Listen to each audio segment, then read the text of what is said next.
Bueno, iniciamos la grabación de la clase. Bienvenidos a esta clase de la materia Hidrología y Obras Hidráulicas. Corresponde a la sexta clase de la materia y a la tercera clase de la parte de obras hidráulicas en particular. Lo primero que vamos a hacer, debido a las distintas consultas que tuvimos por mail, vamos a desarrollar algunas pautas del trabajo práctico y si alguien tiene alguna duda en particular, eh, aprovechemos esta parte de la clase para realizar todas las consultas que ustedes tengan, ¿sí? Entonces yo simplemente lo que hice fue una pequeña presentación con algunos gráficos en donde les voy a dar algunas directrices, recomendaciones y formas de encarar el trabajo práctico. Lo que no hice por mi parte es resolver absolutamente cada uno de los ejercicios del trabajo práctico porque eso es algo que me gustaría que lo desarrollen ustedes, pero les voy a dar algunas pautas y alguna guía como para que estén encaminados, ¿sí? ¿Se escucha bien? Sí, se escucha Sí, bien. profe, perfecto. Bueno, si les parece bien, continuamos. Bueno, la primera parte del trabajo práctico trata sobre el repaso de hidráulica general y aplicada. Y lo primero que tienen que determinar es en una tubería o en un sistema de tuberías, eh, determinar el caudal que conduce desde la cisterna 1, que está elevada, hacia la cisterna 2, que está más bajo, y determinar las líneas de energía total y piezométrica. Acá les di de dato las alturas, ¿sí? Referidas a un plano de referencia y lo que vendría a ser todo lo que son los diámetros y longitudes de cada una de las cañerías, eh, al igual que las pérdidas localizadas o pérdidas de tramo que se pueden dar en función del tipo de material de la cañería. Entonces, acá simplemente lo que tienen que hacer es aplicar la ecuación de Bernoulli entre las secciones 1, que es esta de acá, y la número 2.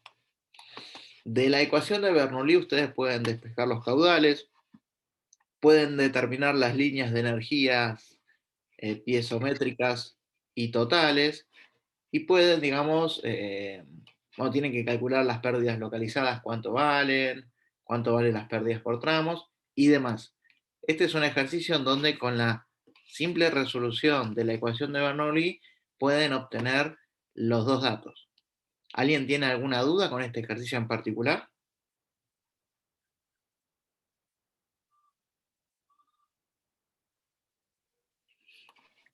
No, no.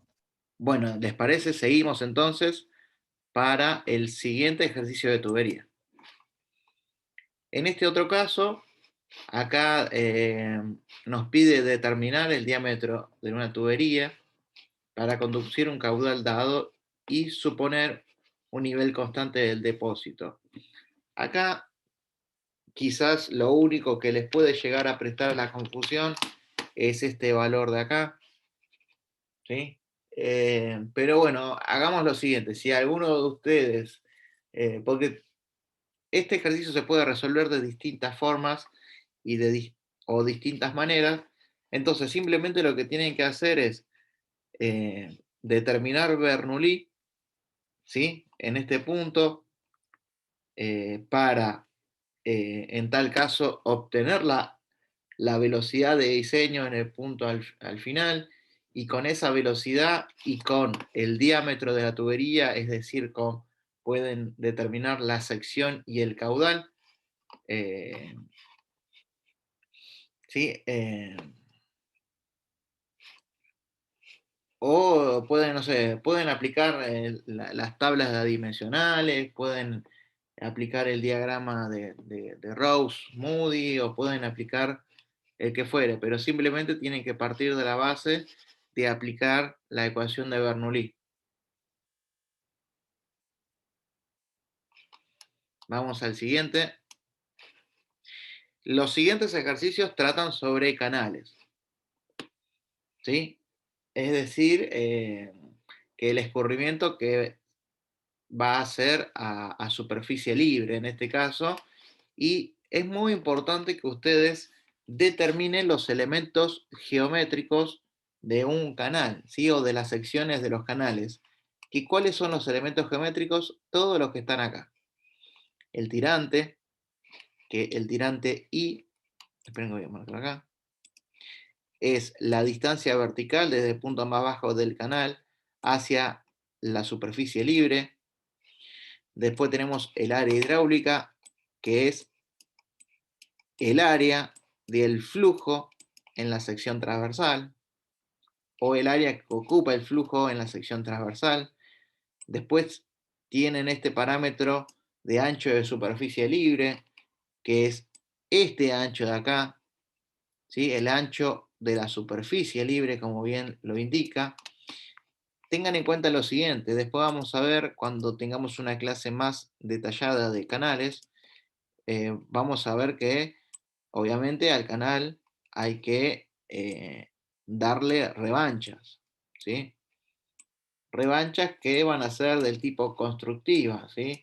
O inclusive algunos terraplenes para poder obtener niveles del canal para, por ejemplo, crecidas que tengan crecidas extraordinarias o crecidas con tiempo de recurrencia superiores a los de diseño o proyecto. Eh, a ver, entonces eso después lo vamos a ver, pero por ahora siempre estamos hablando de el área del canal o de las dimensiones del canal que va a ocupar el fluido, ¿sí? En este caso vendría a ser el agua. Después vamos a hablar de todo lo que es las revanchas y las medidas constructivas que tiene que tener el mismo. Entonces, tenemos el ancho de la superficie libre, el perímetro mojado, ¿sí? Que el perímetro mojado corresponde a, digamos, la longitud de la línea de contacto entre el agua y las paredes del canal sin considerar la superficie libre. Después tenemos el radio hidráulico, que es una relación entre el área transversal o el área hidráulica y el perímetro mojado. Y después tenemos el tirante hidráulico o profundidad hidráulica, que corresponde a la relación entre el área de la sección transversal hidráulica y el ancho superficial T. Esto más que nada lo repasamos porque es importante que ustedes sepan calcular y determinar los elementos geométricos de una sección transversal de un canal. Vean que es sumamente sencilla cada una de las definiciones, pero esto se empieza a complejizar cuando tenemos alguna cuestión que inclusive no está en los libros, porque es fácil determinar para un canal rectangular, para un canal triangular, para un canal trapecial de lados iguales, para una sección circular llena, ¿sí? Pero después van a ver que quizás el elemento geométrico para una sección circular que eh, no esté completamente llena, hay que determinar alguna que otra fórmula, al igual que si tenemos un canal trapecial que tenga lados desiguales, en este caso hay que calcular, digamos, estas características o elementos geométricos aplicando geometría básica. Y después, bueno, tenemos, esto es algo, un ejemplo que se da, por ejemplo, en un canal a cielo abierto, en donde se determina la parte inferior para un Q de diseño X y la parte superior para otro Q de diseño mayor, ¿sí? Tengan en cuenta que también hay canales del tipo ojiva o también las famosas secciones módulos, que son para los desagües pluviales. Y es importante que ustedes estén duchos en el cálculo de los elementos geométricos. Seguramente en internet encuentren algún programita de cálculo que directamente ya se los da para las secciones típicas, o inclusive van a encontrar cuestiones de este tipo, que esto está extraído de un libro de hidráulica de canales, en donde tienen todos los elementos geométricos que, si ustedes los analizan, son de fácil resolución para las figuras geométricas simples. ¿Sí? Ahí tienen el de la sección circular. Entonces, ahí hay un ejercicio que me pide, bueno, deducir la sección rectangular de un canal más favorable hidráulicamente. En este caso me da una sección transversal de tipo rectangular. Y acá es algo que les dejo un pequeño comentario. Desde el punto de vista hidráulico, nos interesa que cualquier sección, ¿sí?, tenga un radio hidráulico lo mayor posible. ¿Sí? Entonces, si el radio hidráulico de esta sección transversal es el máximo posible, ¿sí?, vamos a conseguir que las pérdidas de carga sean pequeñas. ¿Sí? Como se puede comprobar en la fórmula de Manning, esta relación que es inversamente proporcional.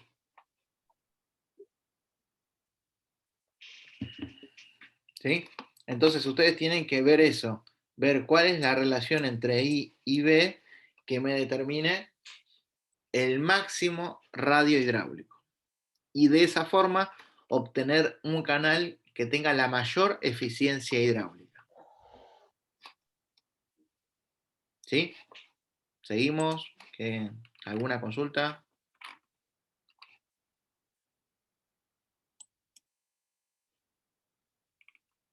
¿Se escucha bien?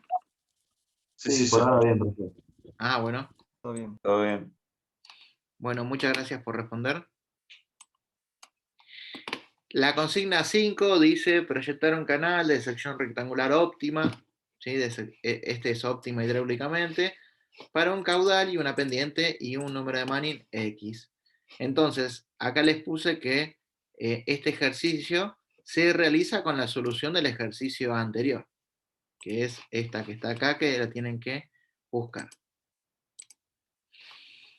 El ejercicio 6 dice calcular el diámetro de la sección de un canal semicircular, ¿sí? Esto es importante, semicircular, para que transporte un caudal dado para una pendiente dada y un número de Manning dada. Entonces, acá, para resolver este ejercicio, basta con dejar todas las incógnitas en función del radio del canal y despejar de la ecuación del caudal. ¿Eh? Esto es aplicando Chesimani. Ejercicio 7. Acá nos dice que un canal de sección semicircular de radio R transporta un caudal dado en régimen crítico. Determinar el valor de R y la pendiente del canal para un régimen permanente uniforme, tomándose un número de Manning igual al que está acá como dato. Bien, y acá básicamente cuando hablamos en régimen crítico, yo acá les dejé una ayuda a memoria en donde nosotros tenemos en este caso un número adimensional, que es el número de Freud, que relaciona las fuerzas de inercia y las fuerzas de gravedad. En donde este famoso número adimensional, que es igual a la velocidad sobre la raíz de g, que es la aceleración de la gravedad, por el tirante hidráulico o la profundidad hidráulica, ¿sí?, que es igual a este, que es igual al área de la sección transversal dividido el ancho de la lámina libre. Si el mismo es igual a 1, estamos trabajando en régimen crítico. Si es mayor a 1, va a ser régimen rápido o supercrítico. Si es menor a 1, es régimen lento o subcrítico. Esto cuando veamos la clase de canales, vamos a repasar estos movimientos que son gradualmente variados o rápidamente variados, como en el caso de curvas de remazo y curvas de resalto. Vamos a identificar una serie de curvas y vamos a continuar con esta clase, pero más adelante. Por ahora, con la simple fórmula del número de Freud igual a la velocidad sobre la raíz cuadrada de la aceleración de la gravedad por la profundidad hidráulica, ustedes pueden realizar este ejercicio. Porque vean lo siguiente, acá ya les dice que es régimen crítico. Y después le pide determinar el valor de R y el valor de la pendiente. Si esta fórmula es régimen crítico, ¿cuánto vale este valor en número de Freud? Vale 1, ¿sí? Y si vale 1, podemos determinar la velocidad, ¿sí? Despejando de esta fórmula la velocidad. Y si despejamos la velocidad, Q igual a velocidad por área, podemos despejar el área. Y con el área podemos obtener R. Y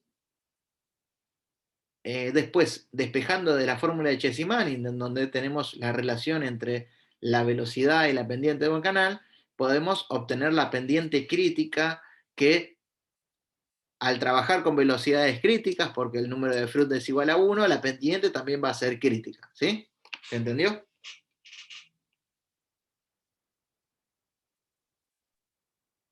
Entonces la pendiente también va a ser de 1. No, no, no, no, no, no. Vos tenés que tu número de Freud es 1, ¿sí? Hasta ahí es, ¿ok? Sí, sí. Entonces, de esta fórmula, ¿qué vas a despejar? Vas a despejar B. La velocidad. Y este va a ser tu B crítica. Con la B crítica vas a despejar, en este caso, en la fórmula de caudal, el R. Y después en la fórmula de Chesi-Manning, en donde te relaciona las velocidades con las pendientes, vos ya tu velocidad es crítica. Entonces ahí despejás tu pendiente crítica que va a corresponderse con esa velocidad crítica. No es que la pendiente es igual a 1. Ah, está bien, está bien. Ok, Profe, una consulta. sí. Lo que es área de sección transversal y ancho de la lámina libre se hace por iteración hasta más o menos luego ir llegando al caudal de 18.000. Y sí, puedes hacer por tanteos. Sí, hay algunas Bueno, cuestiones que tenés que aplicar por tanteos, exactamente. perfecto, gracias. Bien. Y este me parece que era el último. Determinar las dimensiones y la pendiente crítica del canal para conducir este caudal en régimen permanente uniforme. Entonces, si ya me dice que la pendiente es crítica, el Freud va a ser igual a ¿cuánto? Va a ser igual a 1. De la fórmula del número de Freud solamente podemos despejar la velocidad. ¿Sí? Y, eh, y ahí obtenemos el caudal. Y acá vean lo siguiente, ¿sí? Acá simplemente tenemos los lados L, ¿sí?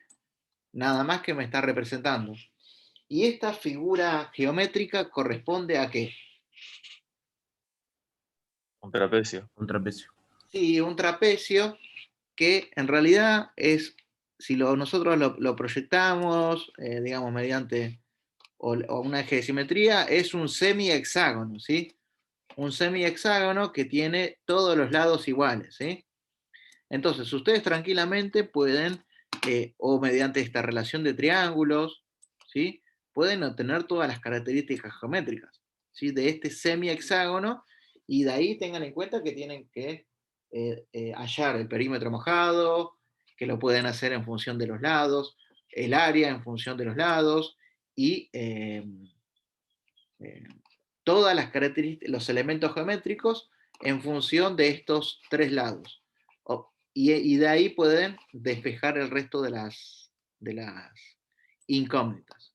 ¿Sí? Simplemente tengan en cuenta eso, que muchas veces tengo que partir a mi área hidráulica en elementos geométricos conocidos y determinar a manopla, por bien como diría uno, las características geométricas, que cuáles van a ser el tirante I va a estar en función de L, ¿sí? Siendo este el L. Después el área de la sección transversal también lo puedo calcular en función de L, ¿sí? Multiplicándolo por, digamos, el coseno, seno, digamos, de ese valor, digamos, eso es aplicación de figuras geométricas. Después la sección transversal, el radio hidráulico y demás. Quizás en este caso, al expresar el canal en función de sus lados L, siendo L el mismo valor para los taludes y para el fondo del canal, o la base del canal, capaz que ahí es donde puede llegar a prestarse a la confusión, porque uno quizás está acostumbrado a decir, bueno, tenemos un tirante I, tenemos un ancho B, que el ancho B es dato, y tenemos acá una pendiente que va a ser 1 sobre K, siendo K igual a 1,5, a 2, a 3, a lo que fuere. ¿Sí? Claro, todas las resoluciones que tenía de hidráulica general eran así. Sí, pero volvamos a la primera hoja, ¿sí? En donde tenemos los elementos geométricos de un canal. Los elementos geométricos de un canal, ustedes nunca deben olvidarse que se pueden calcular aplicando la simple definición. Entonces, si uno capaz que va a un libro, de repente está esto, y bueno, uno tiene que, si va a la definición, es más, simplemente aplicando geometría, ¿sí? Y aplicando la definición de cada una de estas, puede obtener todos los elementos geométricos de una sección de canal, teniendo fórmulas parecidas a las que están acá. ¿Sí? Entonces tengan en cuenta eso siempre. Y sí, acá es donde, bueno, pasa de que en este caso, este problema está tampoco a propósito, tomarlo en función a sus lados para que no se acostumbren a que siempre que van a dimensionar un canal, lo hacen con el H, el B y la pendiente del talud, ¿sí? Sino que hay otras formas. Simplemente para eso, nada más.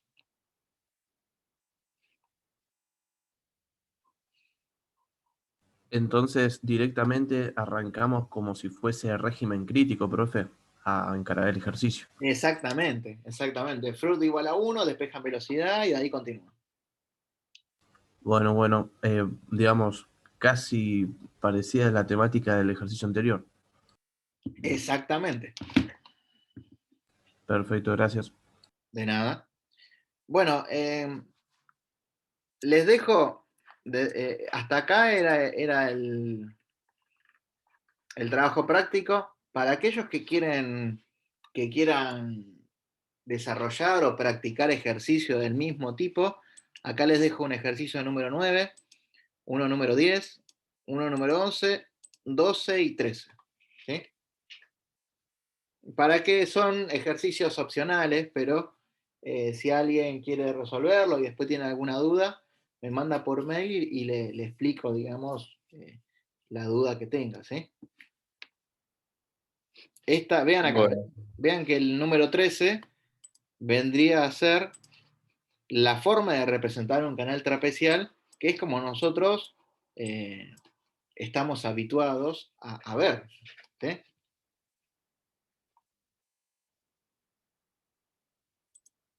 sí, sí. Así que bueno, voy a dejar de compartir acá.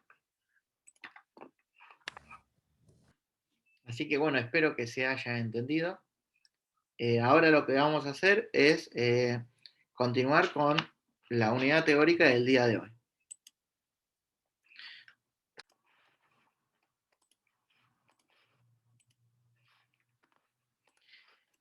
Bien, ¿todos ven bien la imagen?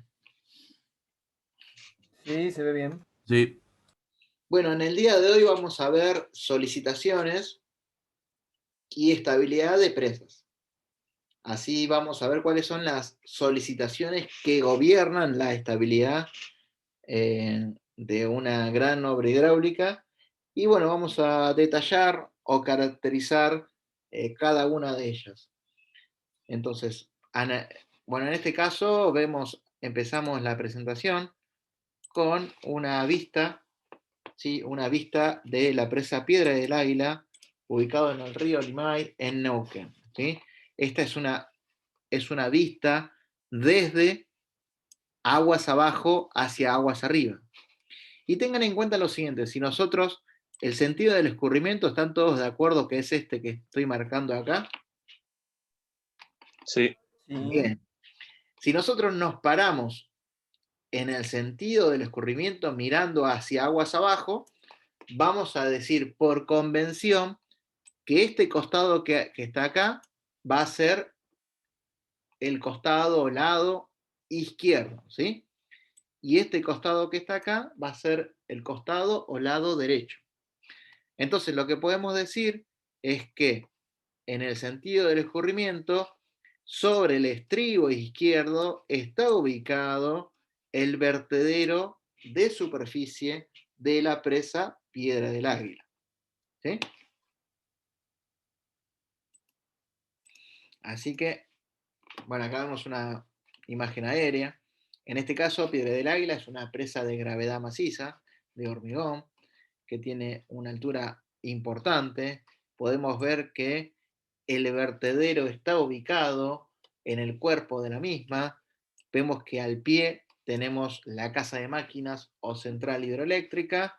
Y acá vemos algunas tomas, estos son para descargadores de fondo, tomas de fondo y lo que fuera. ¿Sí? Acá vemos en este caso la presa Hoover, es una presa de Estados Unidos. Yo no sé si les di la primera clase, algún videito de YouTube de mega estructura, en donde pueden ver un documental de esta obra.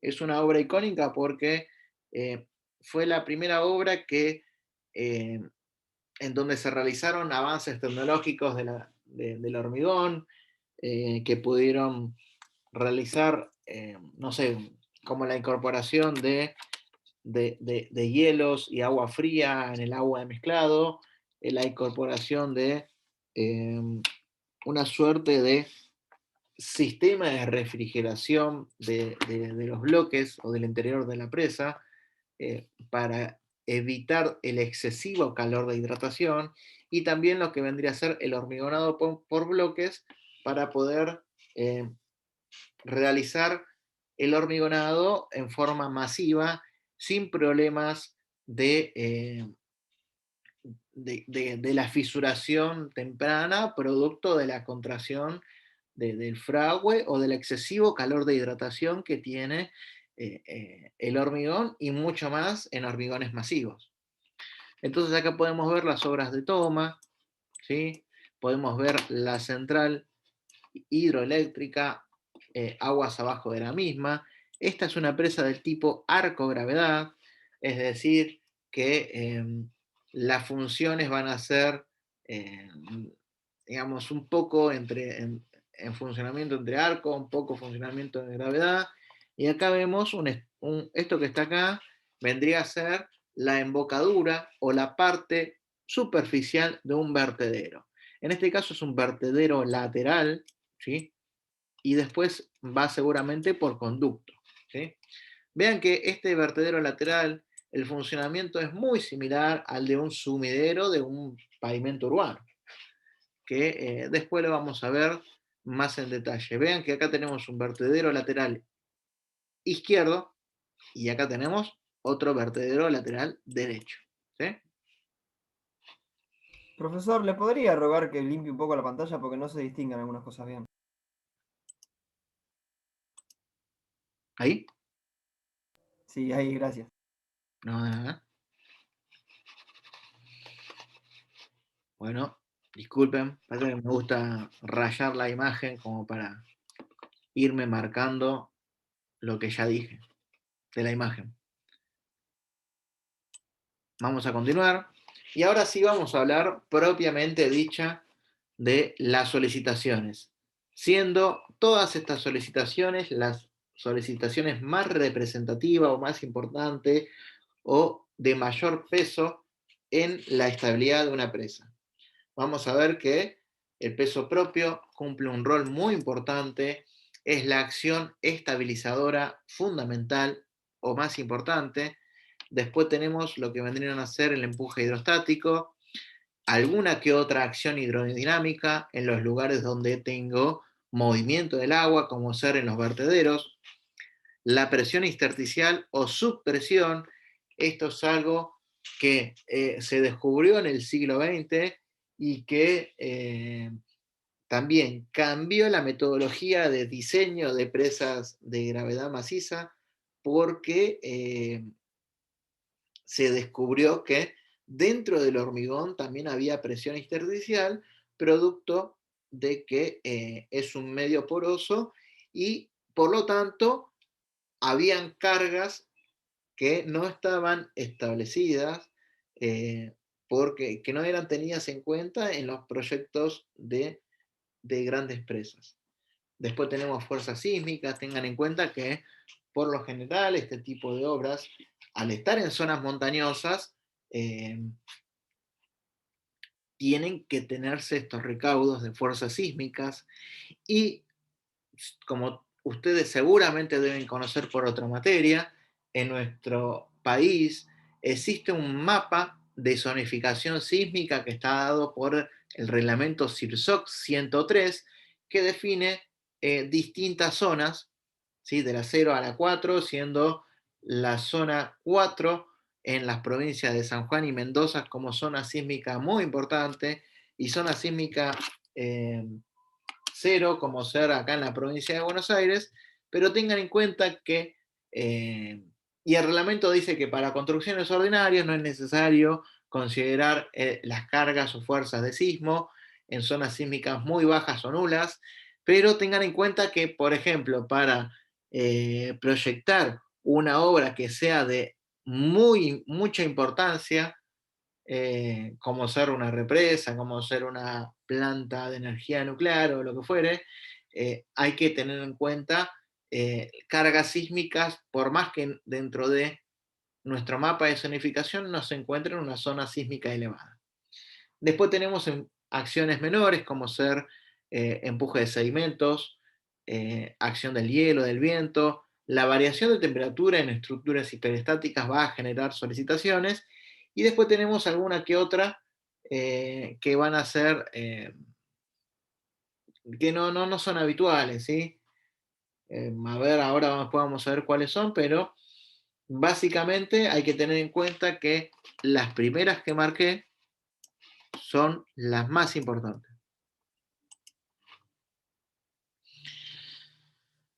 En cambio, las acciones derivadas del empuje de sedimento, hielo, viento tienen un efecto secundario, ¿sí? Pero bueno, vamos a ver cada una de ellas. Ahí está, marqué las más importantes.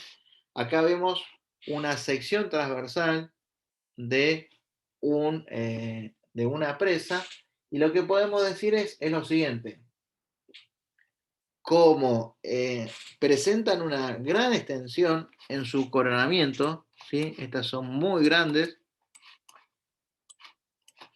nosotros podemos decir que, bueno, una sección transversal va a ser representativa de toda la presa.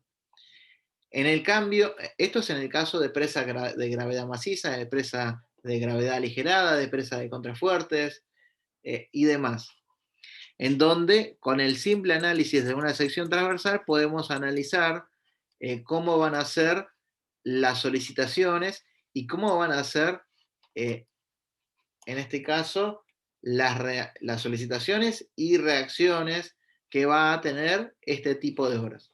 Tengan en cuenta que si tenemos una presa en arco, acá ya por forma, ¿sí? Tenemos el efecto en arco, entonces ahí es necesario realizar la verificación en la forma del arco. Esto es en el caso de tener presas en arco de una curvatura horizontal, pero también existen las presas de arco que presentan doble curvatura, una horizontal y una vertical. Entonces ahí hay que realizar la verificación en ambos planos.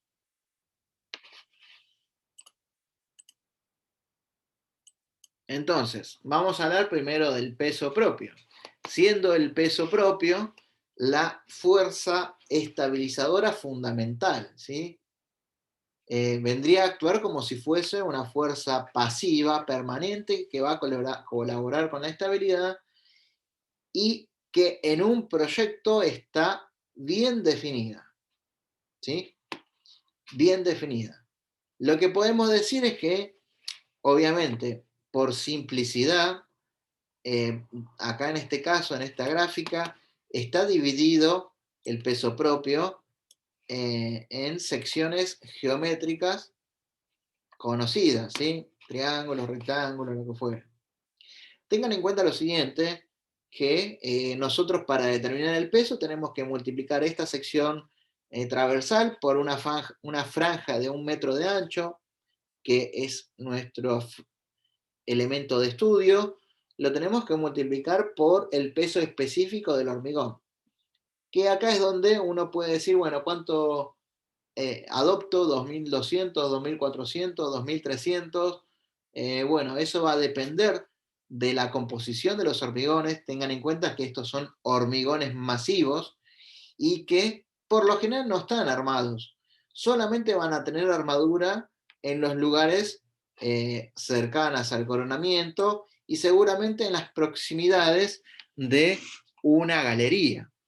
Porque si ustedes recuerdan en tecnología de los materiales, cuando nosotros teníamos alguna, no sé si en tecnología de los materiales era en una barra de acero, en donde fuere, pero si nosotros teníamos algún elemento circunstancial, nosotros amplificábamos las tensiones en esa zona.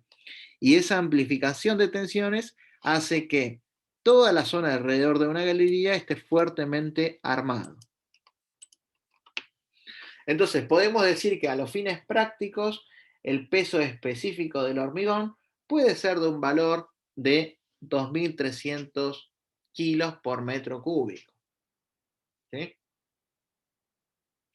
Por otro lado, hay que también considerar que las presas de materiales sueltos también son de gravedad, ¿sí? Por más que en la clasificación se suelen llamar a las presas de gravedad maciza a aquellas que son de hormigón.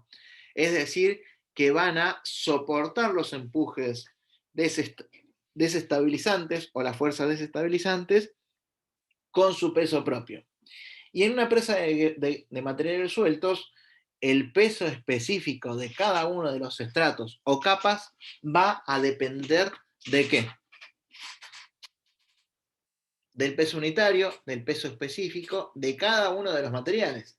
Y esos materiales van a ser distintos en función del yacimiento o cantera de donde se los extraiga.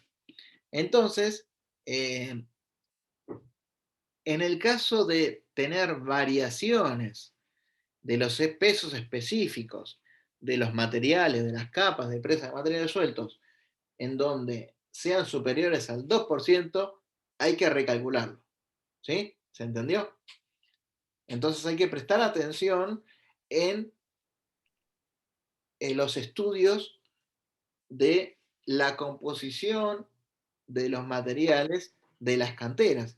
Y tengan en cuenta que el peso específico del material suelto no solamente va a depender de las características intrínsecas de ese material, sino que también depende de la compactación.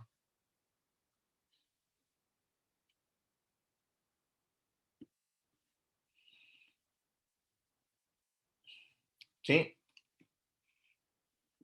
Sí, ¿Se sí. entendió? Sí, sí. Ok. Y otra cosa que hay que tener en cuenta es que más que nada sucede en las presas en arco, que eso lo vamos a ver más en detalle cuando veamos esa presa en general. Una presa en arco, ¿sí? Se construye por fajas, ¿sí? Entonces, cada una de estas fajas va a tener que ser sellada o rellenada una vez que se llegó a su coronamiento. Y tengan en cuenta que durante la fase constructiva de una presa en arco, la misma va a trabajar como si fuese un bloque independiente Entonces hay que realizar la verificación a la estabilidad en su etapa constructiva, porque la misma va a funcionar como si fuese una presa de gravedad maciza. Obviamente no va a tener la fuerza desestabilizadora principal que va a ser el empuje hidrostático del agua embalsada. Pero posiblemente tengamos fuerzas de viento o tenemos algunas fuerzas que, bueno, deben ser verificadas por esta forma del arco. Obviamente después de que se llenan todas las juntas, el arco sí actúa por efecto en arco. Bien, vamos a la segunda Profe, estación. una Sí, consulta. sí, adelante. Había dicho que... ¿Cómo? Sí, adelante, por favor. Eh, que en las presas, en estas presas, no se utilizaba hormigón armado, o entendí mal, en toda la sección, digo. No, las presas de gravedad maciza son de hormigón, en realidad son de hormigón simple, pero de hormigón masivo, ¿sí? De agregados muy grandes. No, no son Ah, armados. No, no están armados, solamente se arman en los lugares, en algún lugar circunstancial donde sabemos que va a haber alguna concentración de tensiones. está bien. Sí.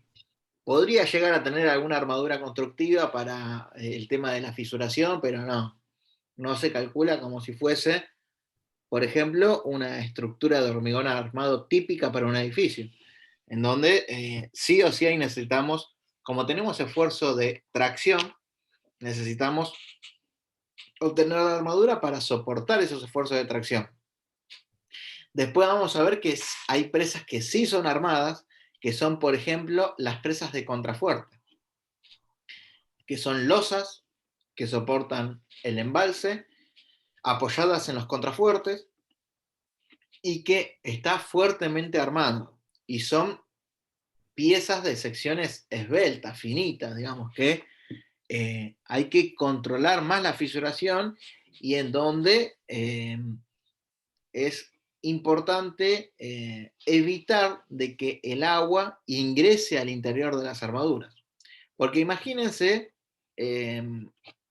digamos, una presa que está en contacto con agua permanentemente, si de repente tenemos una abertura de fisura que es superior a lo recomendado, y ahí empieza a ingresar el agua y empieza a corroer las armaduras, ¿sí? Y a su vez empieza a generar un estado tensional diferente porque la presión hidrostática es muy importante. Bien, ¿alguna duda más?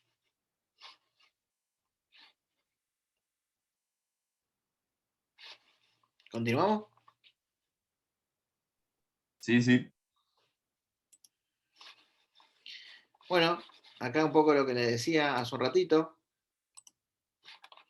Acá hablamos también, me adelanté, no me di cuenta, acerca del peso específico, acerca de determinar el estado tensional final y temporario o en etapas constructivas, como ser en el ejemplo de las presas de arco. Y bueno, ahora vamos a hablar del empuje horizontal, como la fuerza activa fundamental o fuerza desestabilizadora principal. Sí, en este caso no me voy a detener mucho porque esto es, ustedes los tienen bien conocidos acerca de los empujes. Sí, en donde, bueno, es básicamente va a depender del área, va a depender de las presiones que se ejercen y lo que fuere, y se puede dividir en empuje horizontal y vertical para facilitar los cálculos, y vean acá lo siguiente, acá ponemos el empuje horizontal E1, y después tenemos empujes verticales que van a estar sobre esta cara inclinada, aguas arriba. Después también hay que tener en cuenta que aguas abajo, en el nivel de restitución del agua, también vamos a tener empujes. Y ven que acá empezamos a determinar, bueno, un origen de momentos Y esto es básicamente para la verificación al volcamiento de toda la presa. Entonces, ¿qué podemos decir del empuje? El empuje, ¿sí?, es proporcional al cuadrado de la altura, ¿sí?, proporcional al cuadrado del tirante de agua. Entonces, hay que tener en cuenta lo siguiente. Si nosotros detectamos alguna anomalía, ¿sí?, en donde, no sé, de repente hay una galería y se detecta que los niveles de presión de un presiómetro se disparan, ¿sí? Eso quiere decir que hay una fuga de agua en la cercanía de ese piezómetro. Entonces, lo que se suele hacer es, ante una emergencia, se abren las compuertas y se baja el nivel del agua. Ustedes vean que al bajar el nivel del agua, como el empuje depende de la altura al cuadrado, van a ver que la componente de empuje baja notoriamente, ¿sí?, baja cuadráticamente. Entonces, por eso es tan importante tener un buen sistema de compuertas y de aberturas o tomas de agua para bajar o subir el nivel de las aguas de forma rápida. Obviamente va a ser mínima la variación porque el volumen del embalse es muy grande. Pero bueno, eso hay que tenerlo en cuenta.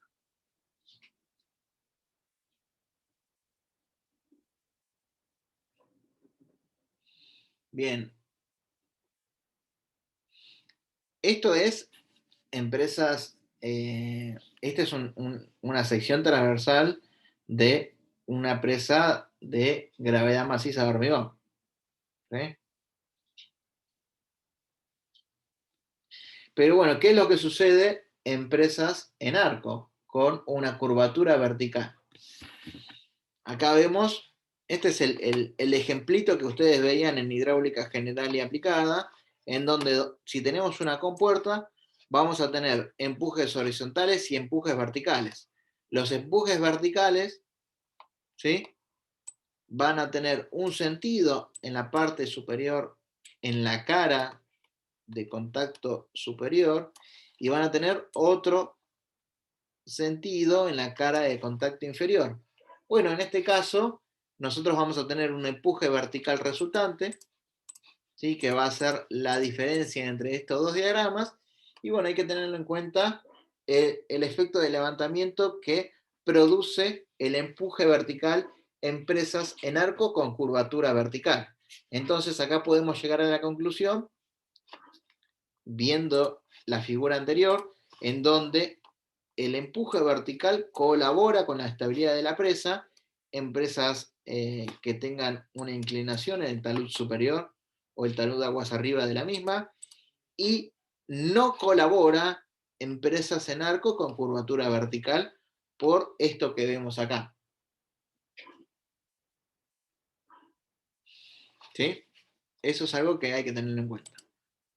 Después tenemos acciones hidrodinámicas que van a ser, por ejemplo, en un vertedero. El vertedero es una obra que le sirve a la presa para evacuar los excedentes de agua producto de una crecida que supera los volúmenes de agua que pueden llegar a contener el embalse, y evitar que los niveles de agua superen el coronamiento, es decir, que se eroguen todos estos caudales excedentes por el vertedero.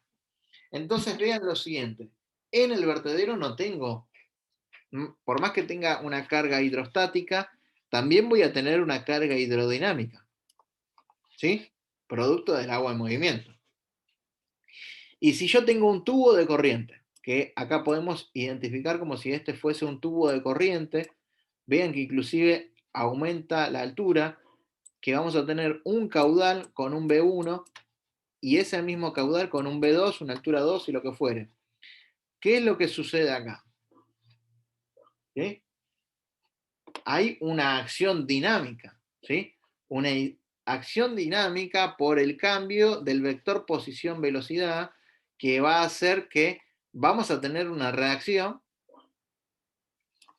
que me va a generar por el movimiento del agua, ¿sí? Entonces hay que tener en cuenta que esa acción hidrodinámica me va a generar solicitaciones que tengo que calcularlo para dimensionar, por ejemplo, la capa superficial de un vertedero. Y ahí sí, en la capa superficial de un vertedero es muy probable que esté armado.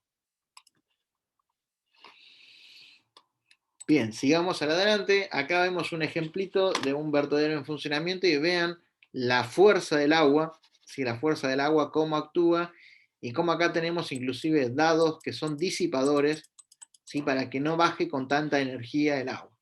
Entonces, parte de la energía se disipa acá arriba. Imagínense, vean que cómo es el funcionamiento de este vertedero, que inclusive tiene que tener órganos de disipación acá arriba, ¿sí? Vean que tenemos esta batea con estos dados disipadores y después tenemos caída libre.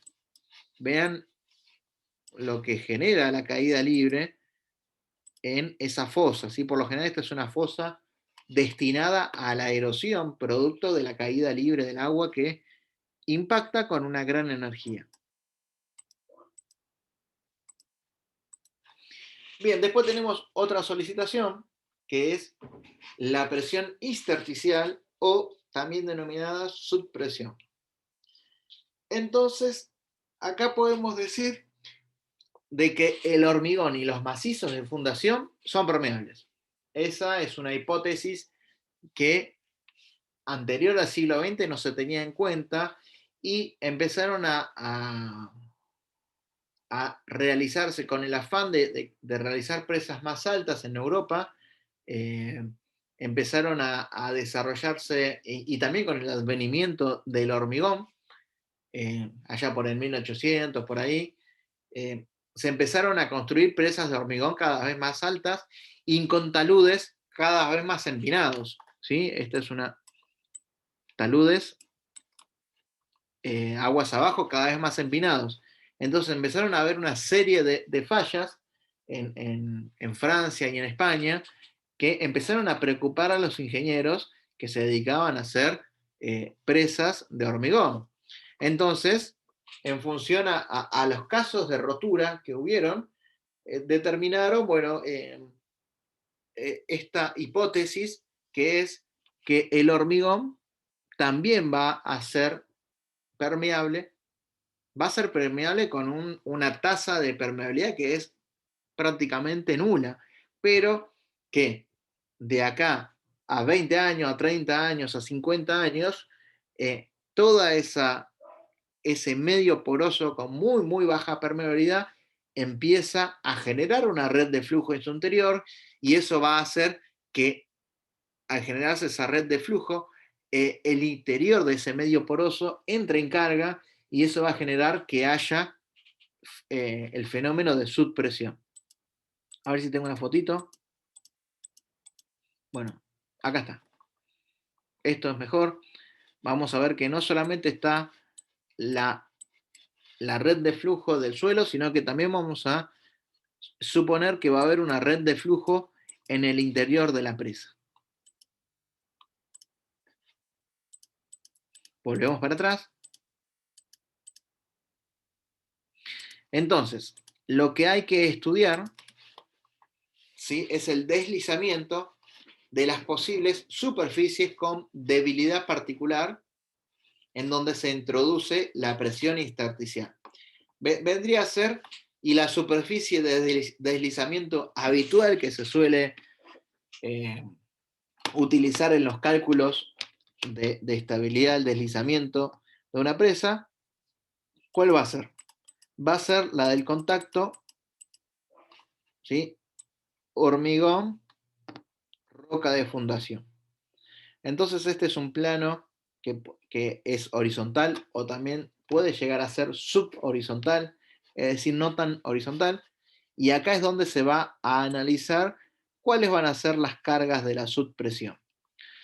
Obviamente, si nosotros, hay algunos ejemplos de roturas de presa, como ser, por ejemplo, la presa de Malpasset, ubicada en Francia, en donde la presa tenía un plano de falla en la roca de fundación que fue de este tipo. A ver. ¿Sí? Entonces, en esa falla se generó un empuje hidrostático o la supresión se originó ahí. Entonces, lo que sucedió es que esta presa se destabilizó producto de la gran presión intersticial que había originado en esa falla, hizo que se volcara totalmente y la rotura de la misma. Pero volvamos para atrás. Consideramos entonces ¿Cómo se llama la presa? Malpasset, presa de Malpasset. Gracias. No de nada. Yo creo que en alguna que otra clase también la nombro. Con alguna foto y demás. Bueno, continuamos. A ver si ya tomó. Esperé el tiempito para que tome la nota del nombre. Y continuamos. Entonces, este efecto de la presión intersticial se denomina subpresión. Y la subpresión es algo que nosotros cuando tenemos estructuras enterradas tenemos que considerarlo. ¿Y qué vendría a ser la subpresión? Vendría a ser el empuje hidrostático de abajo hacia arriba que puede llegar a tener, por ejemplo, una platea o un subsuelo o alguna estructura enterrada. Entonces, si ustedes, por ejemplo, realizan, voy a ir con otro ejemplo, esto me gusta dibujarlo en el pizarrón. Si de repente tienen un edificio, que el edificio tiene varios niveles de subsuelo, bueno, acá, más allá de los empujes del terreno que vamos a tener, que son denominados empujes geostáticos, que el estudio del suelo o el reconocimiento geotécnico de ese suelo me va a determinar cuál va a ser el diagrama de empujes que voy a tener que considerar para determinar las estructuras de contención lateral de mi subsuelo, y que en la ciudad de Buenos Aires hay varios diagramas que se consideran en función de la tipología del suelo, que puede ser un diagrama rectangular, un diagrama trapecial, un diagrama de este tipo, y que también va a depender de cómo va a ser la contención. Si la contención va a tener, no sé, por ejemplo, en el caso de anclajes, voy a utilizar otro diagrama de empujes horizontales. Pero bien, más allá de los empujes horizontales, tenemos los empujes del agua, que nunca hay que olvidarlos, y menos en una estructura enterrada. Entonces, el empuje del agua, que es un empuje hidrostático, va a ser de este tipo, ¿sí? Va a ser proporcional a la altura h, y esto, ¿qué va a pasar acá? Vamos a tener el mismo empuje acá, ¿sí? Y este empuje es de abajo hacia arriba. Y esto se verifica una losa de supresión al levantamiento de la estructura. ¿Sí? Entonces, muchas veces, como estas fuerzas de levantamiento son muy grandes, la losa de supresión presenta unos espesores muy grandes y muchas veces tiene que tener pilotes para agarrar todo el edificio al fondo y contrarrestar el empuje que me genera la subpresión. ¿Se entendió el ejemplo? Acá me fui un poco de la materia, pero es interesante que ustedes sepan identificarlo.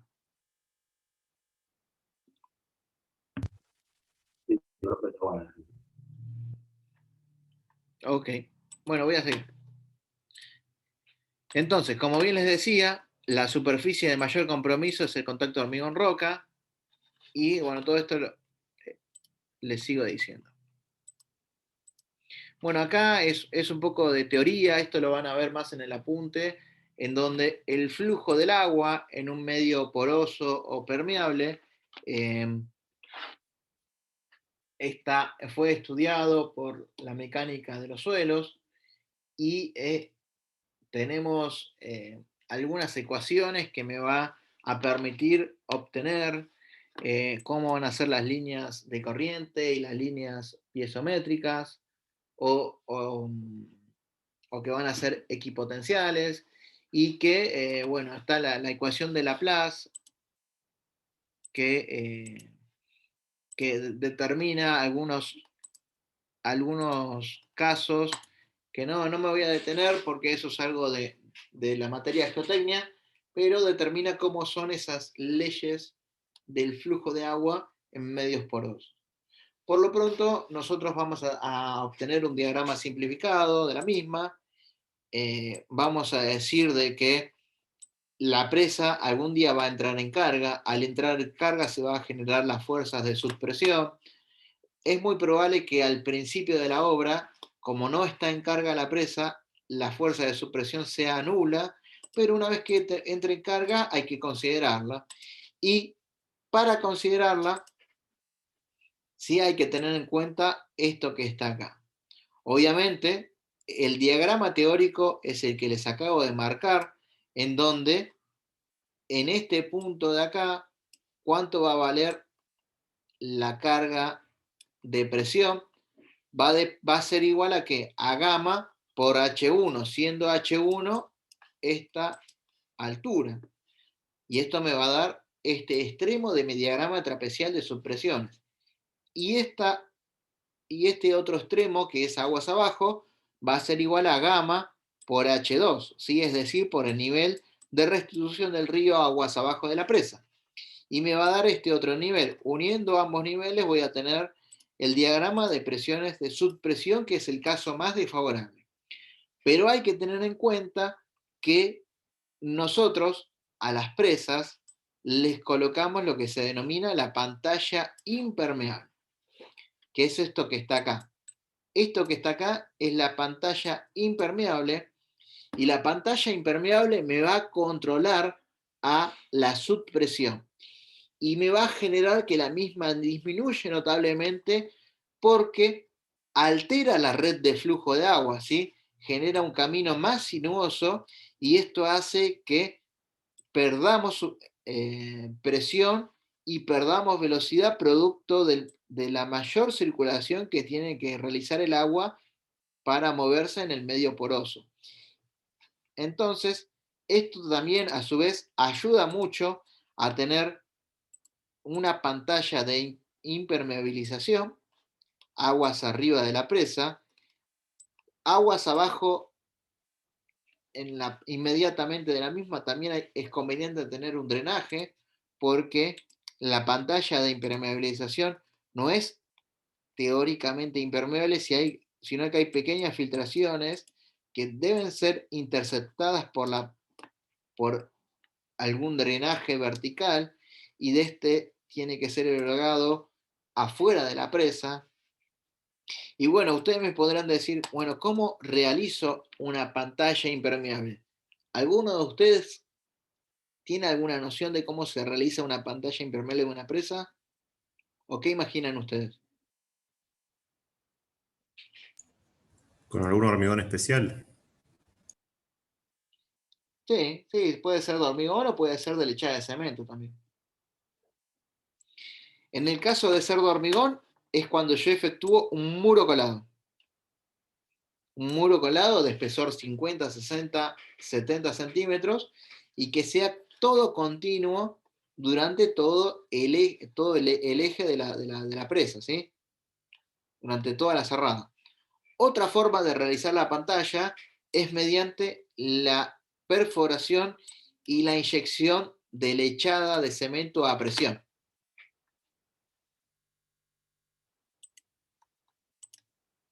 ¿Sí? Y eso lo hago realizando perforaciones en esta zona. Las perforaciones pueden estar en planta en 3 borillos, si esta es mi faja de perforaciones en planta. Las mismas pueden estar en este tipo. Y van a ser perforaciones que se van a realizar con un equipo de sondeos habitual para sacar testigos, para hacer ensayo de suelo. y ahí lo que hago es aprovecho el agujero que me quedó para inyectarle lechada de cemento a presión. ¿Y eso que me va a generar alrededor del agujero? Que se empiezan a tapar todos los poros y empiece a impermeabilizarse el contorno de ese agujero, ¿sí? Y de esa forma generar una pantalla impermeable sin la necesidad de hacer un muro continuo de hormigón. ¿Se entendió la segunda metodología? Sí. Ok. Y acá vamos a ver que la subpresión total va a depender de el área de influencia. Nosotros estamos suponiendo un ancho unitario, pero también muchas veces se tiene en cuenta algunas fracciones del área de influencia. En los casos particulares vamos a adoptar que todo el ancho y todo el largo va a estar en contacto íntimo, por lo tanto voy a tener subpresión por las alturas y por algunos coeficientes C y tita, ¿sí? Que ahora vamos a ver de qué depende.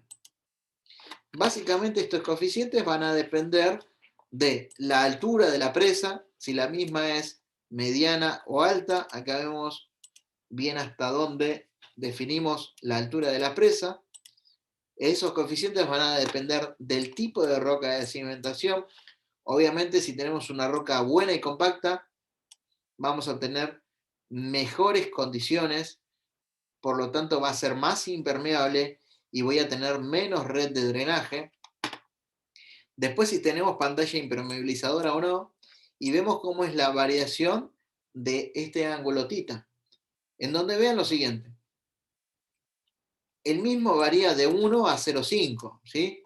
¿Qué quiere decir esto? Que si nosotros tenemos una presa mediana o alta con una buena roca de fundación, es decir, que la misma no presente estratificación, y ni que hablar que sea horizontal, es decir, donde se me puede generar una circulación o una red de flujo de agua en ese medio poroso, y a su vez que posea una pantalla impermeabilizadora, podemos reducir a la mitad la fuerza de subpresión.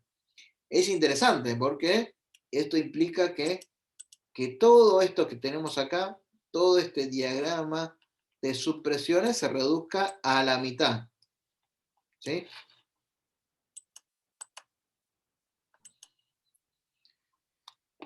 Bien, ¿hasta acá se entendió? Sí, sí. Sí, sí. Sí, sí. Ok. Bueno, vamos a hacer 5 minutitos de recreo y ahora continuamos, ¿sí? Bueno, vamos a continuar con las solicitaciones de presas. En este caso vamos a hablar de los empujes de sedimentos que son denominados solicitaciones secundarias, porque la magnitud de lo mismo no es tan gravitante que en comparación con las solicitaciones que habíamos visto anteriormente. Por lo general, los sedimentos depositados en el embalse contra el paramento aguas arriba tiene una suerte de empuje. Lo que se suele hacer es determinar el espesor de los sedimentos correspondiente a 100 años de vida útil y su forma de actuar es muy similar a la de un suelo, digamos. En realidad es un suelo sumergido en agua, por lo tanto son válidas las teorías de Rankine, por ejemplo, para determinar el empuje horizontal por los sedimentos. Tengan en cuenta que en los estudios básicos de sedimentología se trata de determinar, bueno, cuánto va a ser, según las características del embalse, las características del sedimento que es transportado por el río o el cauce de aporte al embalse, y también por cuestiones que son hidrodinámicas y demás, se determina, bueno, cuánto va a ser el espesor de los sedimentos que va a tener el fondo del embalse, y aquellos que estén en contacto con el paramento húmedo, bueno, van a generar una suerte de empuje. Si ustedes, después vamos a ver algo más adelante en alguna clase, pero la hidráulica fluvial es la que se encarga de determinar esto. Y si alguno de ustedes quiere ampliar los conocimientos, existe un libro que se denomina, no sé si ingeniería de fluvial o hidráulica fluvial, que es del ingeniero Massa Álvarez, en donde tiene un capítulo que trata sobre la sedimentología de embalses y propone algunos métodos empíricos para determinar el volumen de los sedimentos que ocupa para, no sé, un tiempo acumulado de, como bien habíamos visto, de 100 años. Es interesante de qué trata el mismo. La acción del hielo. Acá podemos decir que en la República Argentina esta solicitación no se suele ver porque no hay capas de hielo considerablemente de gran espesor. Este es un ejemplo, por ejemplo, en los países nórdicos de Europa o en Canadá, Alaska, que ahí es donde, digamos, pueden existir embalses en zonas con mucho hielo. Ahí sí se tiene en cuenta esta carga. Y básicamente es la presión ejercida, una presión que va a ser superficial y constante. En realidad va a ser en la superficie una carga lineal y constante que va a depender del espesor del hielo. Y va a ser, por ejemplo, si nosotros tenemos un embalse, una presa, el embalse va a ser una carga distribuida en el espesor de la capa del mismo. ¿Sí? Va a ser una carga puntual en la superficie del agua embalsada. Bueno, en este caso puede ser de 1 kilo por centímetro cuadrado. El efecto del viento. Bueno, el viento, en realidad, la acción del viento sobre un espejo de agua va a generar lo que se denomina la marea meteorológica o marea eólica. Y va a dar a la formación del oleaje, ¿sí? Cuya magnitud va a depender de la intensidad, dirección y duración de los vientos y del área involucrada del embalse. Esa área involucrada se denomina fetch y la longitud de esa área de coronación principal se denomina longitud de fetch, como bien dice acá. Y básicamente el oleaje ¿sí? va a impactar contra el paramento de una presa y va a generar una ley de variaciones de presión, como es la que mostramos acá, y va a generar una fuerza resultante que debe de ser tenida en cuenta cuando se dimensiona, por ejemplo, el coronamiento de una presa.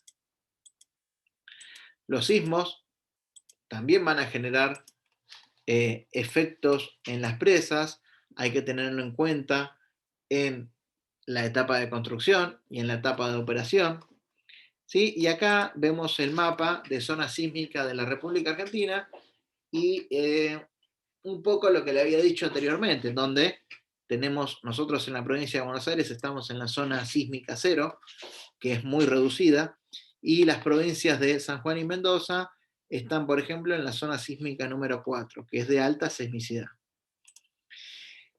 ¿Qué va a producir el efecto sísmico en una presa? Bueno, acá vemos, por ejemplo, una presa de gravedad maciza sometida a movimientos de sismo, movimiento de las bases.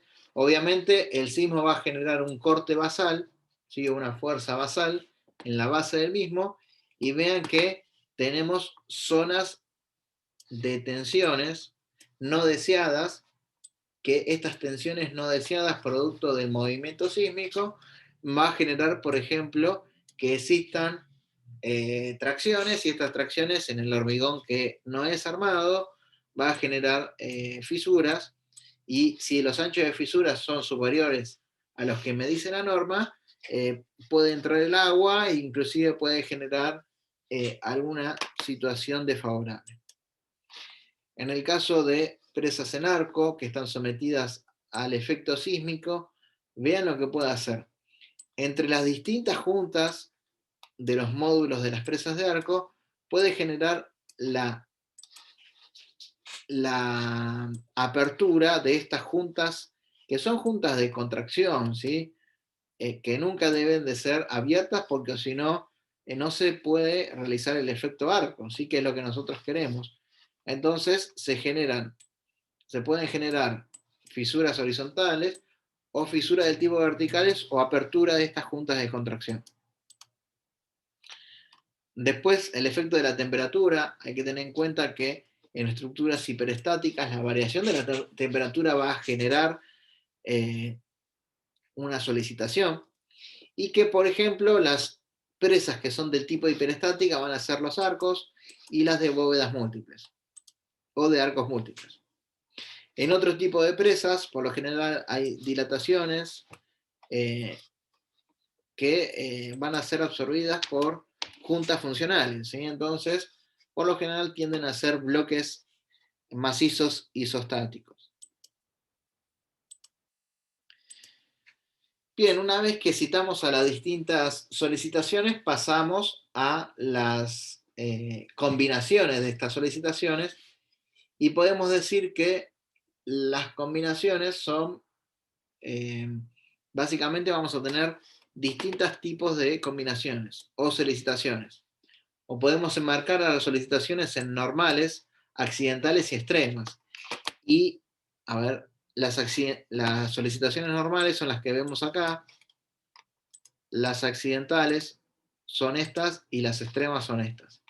Bien, ¿cuál es la diferencia entre las solicitaciones normales, accidentales y extremas? Bueno, es lo siguiente: si nosotros colocamos en un par de ejes coordenados el tiempo y la solicitación Q, podemos decir que las solicitaciones normales o permanentes van a ser ¿cómo?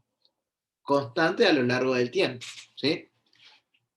En cambio, las que son del tipo accidentales van a tener esta forma, ¿sí? No van a ser constantes a lo largo del tiempo, pero van a tener alguna suerte de forma alternada, van a ser del tipo cíclicas, van a ser, digamos, con un lapso de tiempo que no va a ser tan prolongado, sino que va a ser relativamente corto. Y por último, si tenemos las acciones que son del tipo extrema, la misma se puede producir en un lapso muy corto de tiempo, pero puede llegar a tener una magnitud muy grande, ¿sí? Entonces, por eso dividimos las tres acciones en función de su permanencia en el tiempo, como normales o permanentes, accidentales y extremas. Y veamos que en una combinación no es bueno combinar a todos, sumando todo. Decimos, bueno, yo considero todas las solicitaciones, las afecto por el mismo coeficiente de mayoración, y listo, estoy del lado de la seguridad, del lado conservativo. Bueno, por eso, hoy en día, inclusive con los nuevos reglamentos, están los denominados factores de carga, en donde, en función de la probabilidad de ocurrencia de esa carga o de esa solicitación, se lo multiplica por un factor. ¿Sí? Como ustedes ya vieron en estructura de hormigón y estructura metálica, que multiplican por 1,4 las cargas permanentes, 1,6 las cargas, la sobrecarga de uso, y así, etcétera, etcétera, etcétera. Esos factores de multiplicación o esos factores de carga tienen en cuenta que al momento de combinar esas solicitaciones, bueno, hay que decir, bueno, hay que compararlas en función al estado de tiempo en que está, y por eso se la multiplican por esos factores de carga. En presas, lo que vamos a hacer simplemente es distinguir a las solicitaciones normales, como ser peso propio, empuje hidrostático, subpresión, variación térmica y demás, que están marcados aquí. Las que son del tipo accidentales, vean que es un empuje hidrostático con el embalse a su nivel de la crecida del proyecto. ¿Sí? Vean que en este caso superamos el nivel de operación, sino que pasamos a un nivel extraordinario, entonces podemos decir, bueno, en ese caso, durante el funcionamiento del vertedero, voy a tener un empuje hidrostático superior que va a ser del tipo accidental, ¿sí?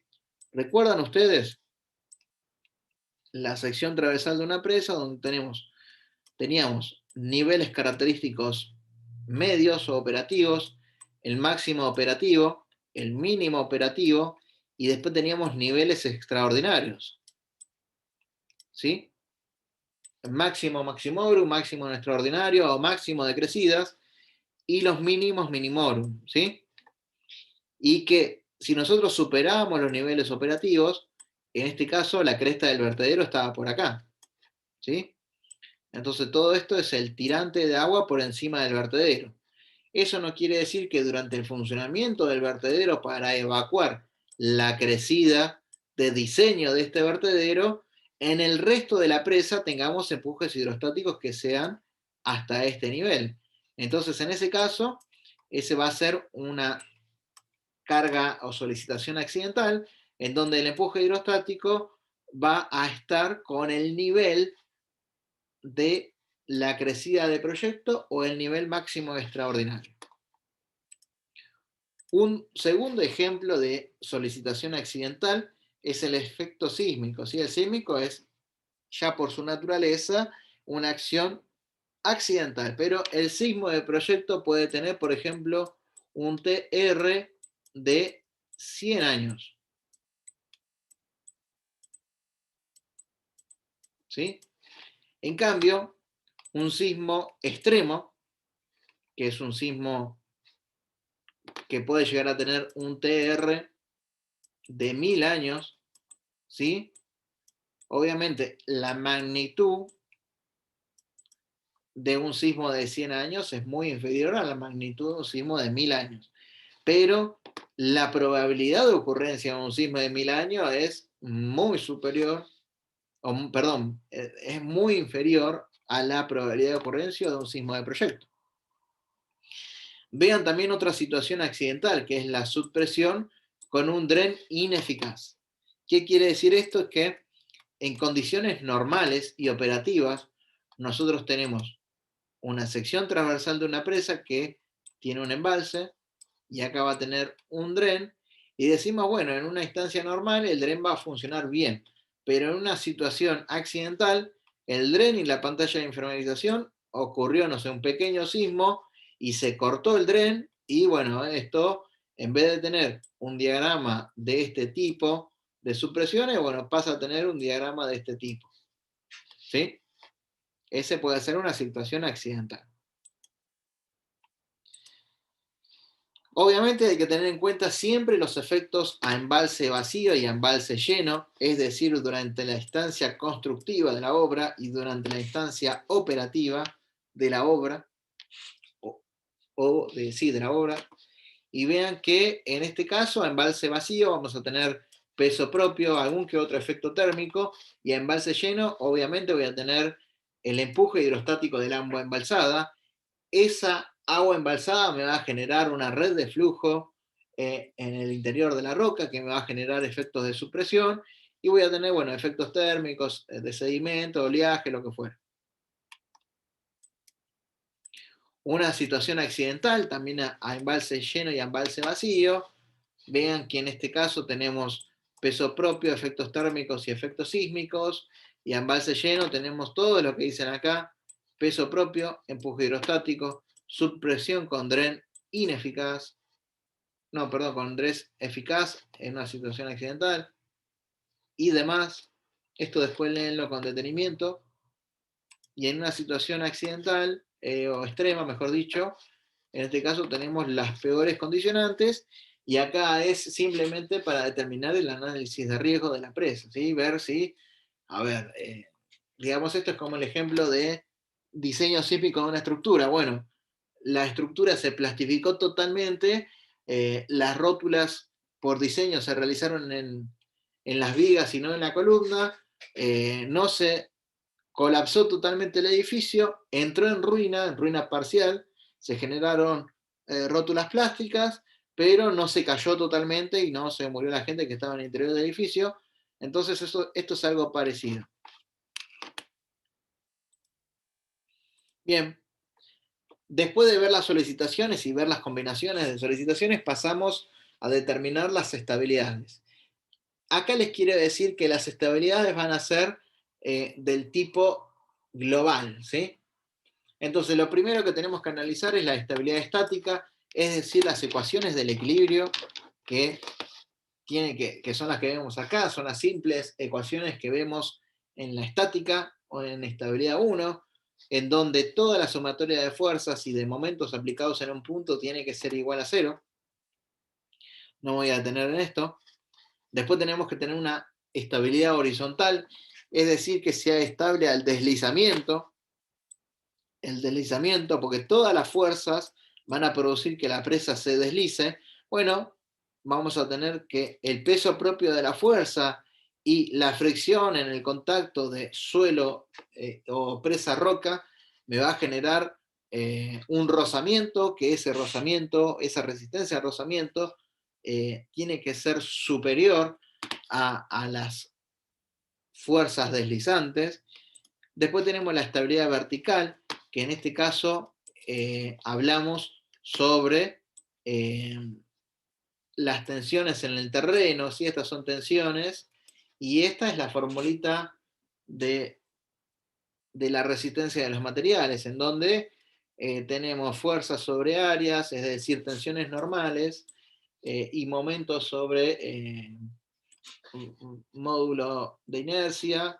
Tenemos que tener este diagrama de tensiones, tiene que ser menor ¿a qué? A las tensiones admisibles de la roca de fundación.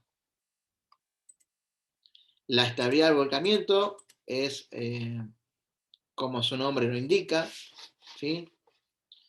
Y después tenemos algo más.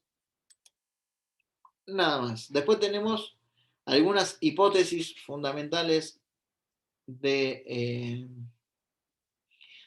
cálculo, que esto se las dejo para que lo lean del apunte, el apunte referido a solicitaciones de presas, que está en el Drive, que les había dado al principio de año, y vean que sean interesantes.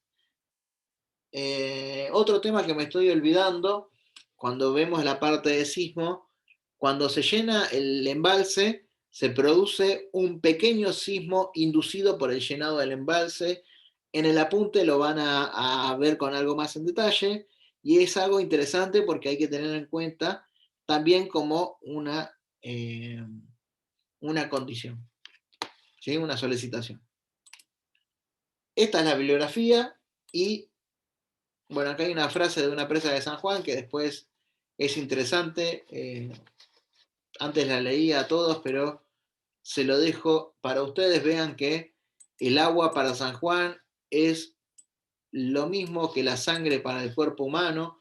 Por eso en las provincias cuyanas, que tienen sistemas de riegos muy importantes, son de vital importancia para la economía regional, y por eso tratan de administrar de forma eficiente, de forma integrada y sustentable el recurso hídrico. Así que, bueno, esta es una frase de Sarmiento cuando fue gobernador de San Juan, y por lo pronto finalizamos acá, descartamos, y no sé si tienen alguna consulta.